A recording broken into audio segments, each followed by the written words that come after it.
all the positive reforms taking place right now, can the world rest assured that there will be no U-turn, that this is going forward and there'll be no coming back or going back? Certain things they can, like the people have tasted the flavor of freedom, at least like in terms of like their old fear of talking about politics or criticizing government, and that's gone. But I think like even the reform is a misleading term, because what we are seeing is a combination of two things. One is attempts to reform the economy so that the government can attract the investors. Right. The government can receive loans from international financial institutions.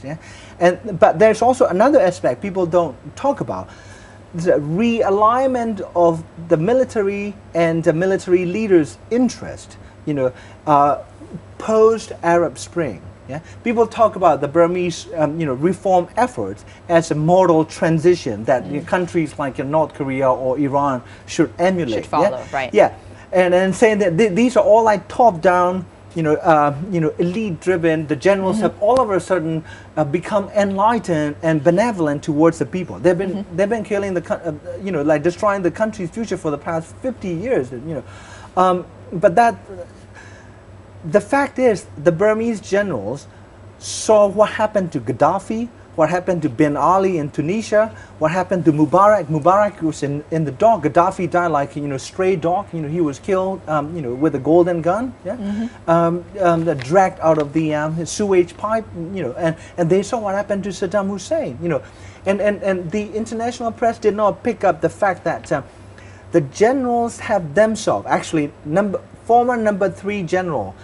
General Shweman, ex-General Shweman, who's now like Speaker of the Lower House, himself said in a Burmese language press conference, we are reforming because we do not want to end up like Arab dictators. And then so the regime is reforming because they are fearful of popular reprisal and popular uprising in the form of like the Arab Springs. And then so they're realigning for self-survival, regime survival. Aung San Suu Kyi and the military do not have a concrete deal. She still has to, compete in the election, and elections coming up in 2015. Right. 3 years is a long time in politics, and anything can happen.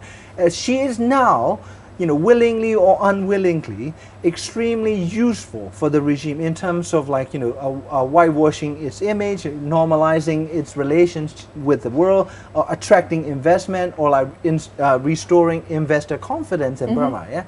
But where there comes a time when she begins to re-threaten their hold on power, they will not be kind to her.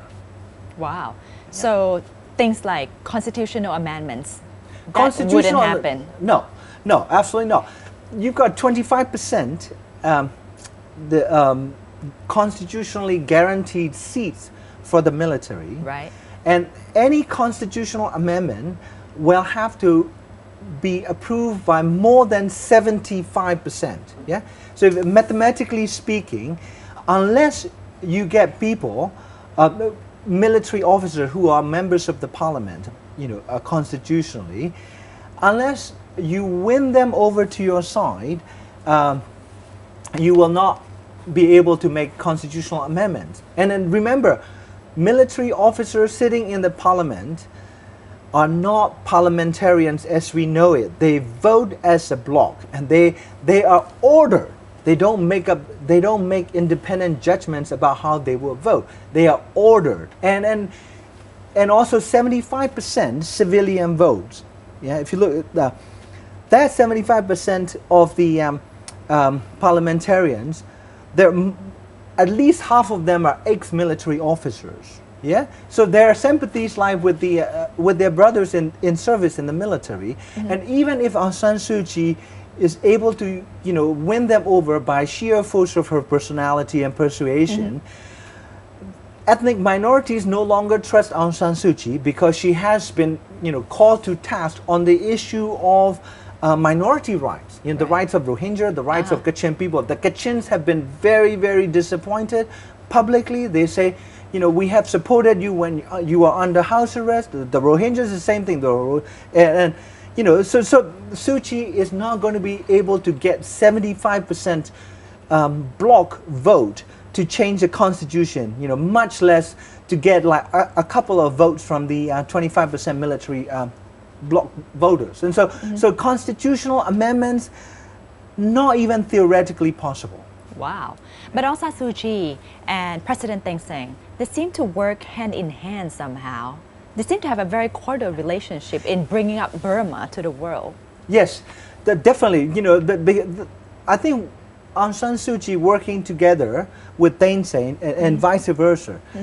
We only see Suu Kyi and Thein Sein, but there are external players. There are behind the scene players. Yeah, that Thein Sein is not the man like who is making decisions. There are people who are doing the backseat driving. Thein Sein is at best their best salesman, their best marketing agent. Yeah, and he still has to like inform and seek advice from Tan Shui. Yeah, and he is surrounded by highly trained intelligence officers in his cabinet. Yeah, and what he contributes is this like Hollywood, A-class performance. He can lie with a straight face. He can talk about like the Burmese military not ever having committed rape against minority women. Whereas in fact, hundreds and hundreds of cases have been documented, where troops were involved in like gang rape and rape of ethnic minority women. And as far as Aung San Suu Kyi, she no longer believes in the people. Therefore, she's not going to the people. She's going to the West. What do you mean she no longer believes in the people? Well, in the past, her main audience is the grassroots communities, right. the ethnic minority communities. And now, after relying on the people's support for 20 plus years, and she probably reasoned, and perhaps for good reasons, she needs to change her strategy. Instead of like try to be a populist leader who tries to mobilize public opinion, public support behind a political program, whatever that is. I don't know what her program is, honestly. She hasn't really articulated her program, political, policy-wise or vision-wise. So what she is doing is she is communicating with her Western patrons, like the United States primarily, yeah? Because she feels like the only leverage she has with the Burmese regime is not people power uprising, it's the sanctions, financial restrictions. So therefore, I think although we see Thein Sein and Suu Kyi working together, you've got basically the United States, working on both. Working on Suu Kyi, like subtly persuading her, okay, well, this is a scenario that, we can all work together, because the Americans are desperate to get back in ASEAN. Yeah, the Americans, Clinton and others have been traveling around different ASEAN countries, either selling arms or like persuading them to step up their strategic and military ties in the face of more assertive and more aggressive China. Yeah, everybody knows it, and also like European Union, the same thing. Eurozone is in deep crisis.